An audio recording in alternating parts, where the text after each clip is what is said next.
nipate mtoto wa mtu nimpende salamu zifike Bongo, dhahabu chini ya mtende, mimi nitulize ubongo.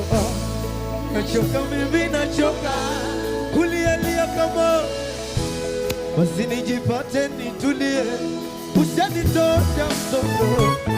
Hawa watu hawa hivi kweli ni watu wa Mungu hawa? Wana huruma hawa?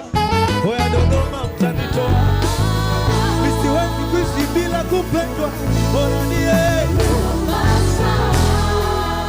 nikajaribu zani langu mimi, naomba unipokee. Tala nateseka